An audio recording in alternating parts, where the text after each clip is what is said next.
half a day. An animated story. I proceeded alongside my father, clutching his right hand, running to keep up with his long strides. All my clothes were new, the black shoes, the green school uniform, and the red tarbouch.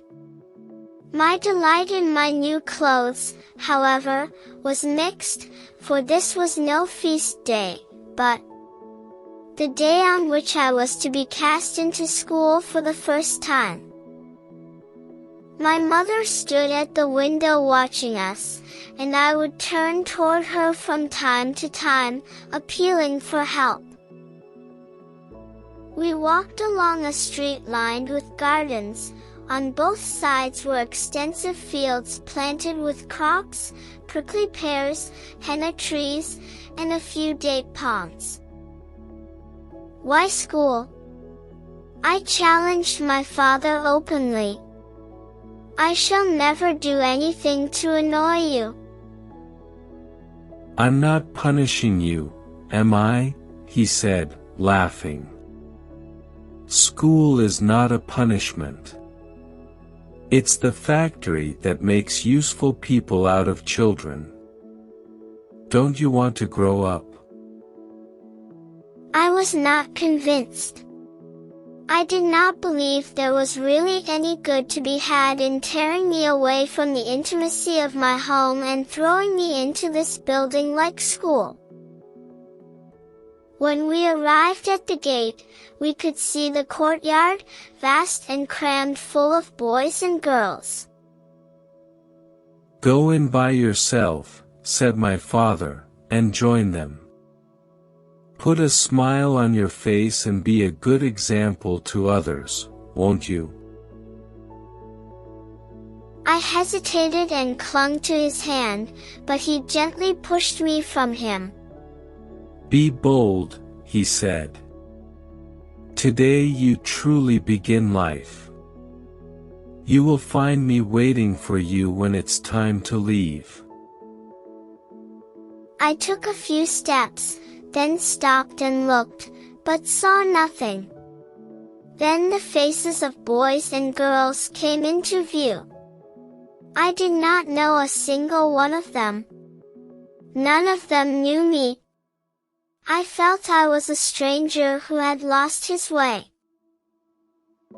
But glances of curiosity were directed toward me, and a boy approached and asked, "Who brought you?" "My father," I whispered. "My father's dead," he said quite simply. I did not know what to say. The gate was closed, letting out a pitiable screech. Some of the children burst into tears. The bell rang.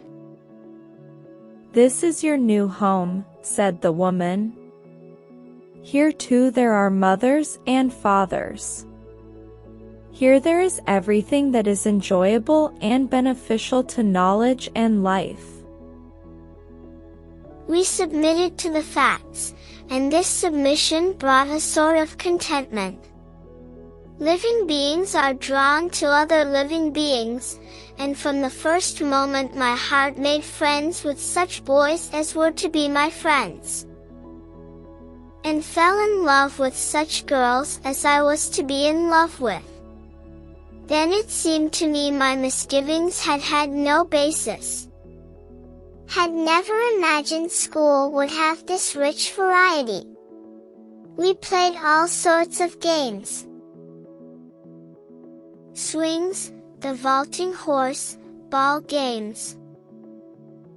In the music room we chanted our first song. We also had our first introduction to language. We saw a globe of the earth, which revolved and showed the various continents and countries. We started learning the numbers. We ate delicious food, took a little nap, and woke up to go on with friendship and love, play and learning. It was not all a matter of playing and fooling around. Rivalries could bring about pain and hatred or give rise to fighting. And while the woman would sometimes smile, she would often scowl and scold. Even more frequently, she would resort to physical punishment. The bell rang announcing the passing of the day and the end of work. The throngs of children rushed toward the gate, which was opened again. I bade farewell to friends and sweethearts and passed through the gate. I stepped aside to wait. When I had waited for a long time without avail, I decided to return home on my own. After I had taken a few steps, a middle-aged man passed by, and I realized at once that I knew him. He came toward me, smiling, and shook me by the hand, saying, "It's a long time since we last met. How are you?"